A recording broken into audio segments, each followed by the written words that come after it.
First at 4, it's been 3 months since a mass stabbing at the Walmart in Traverse City that left 11 people with serious injuries.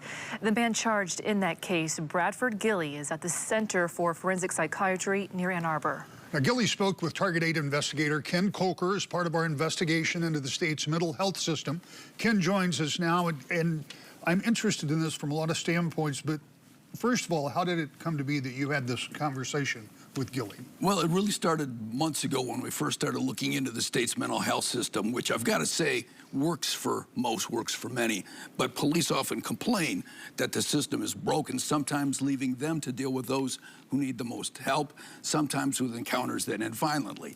And we've also talked to families who say the system has failed them, so we started investigating to see where it's broken and how it has failed, looking into 2 high-profile cases, the shooting death in Grand Rapids of Hank Weimer and the stabbing of 11 people at that Walmart in Traverse City. Now, Bradford Gilly is accused in Traverse City.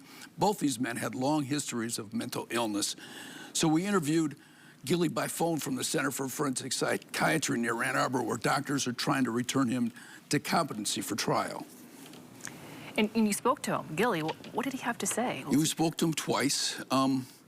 He gave his motive for that stabbing. He said he believed that the people at the Walmart were trying to injure or kill what he called his heavenly children, and that he had kind of an apology just in case maybe it wasn't his best judgment. But he also said that he doesn't think he's insane and he doesn't think he needs to be locked up. He needs some counseling. Is there any timeline? We talked about this at the time that he was arrested because they are trying to get him back to the point where he can be tried, but he has to be competent first. Is there any timeline for that? There are no dates set. The judge has already ruled him incompetent, and so they sent him to that center to try to get him back to competency. And at that point, then they would determine, is he not guilty by reason of insanity, or is he guilty, or not guilty.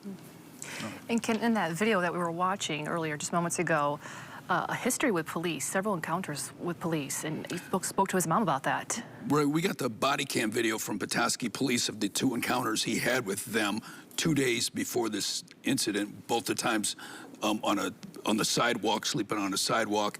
Both times he was told to move along.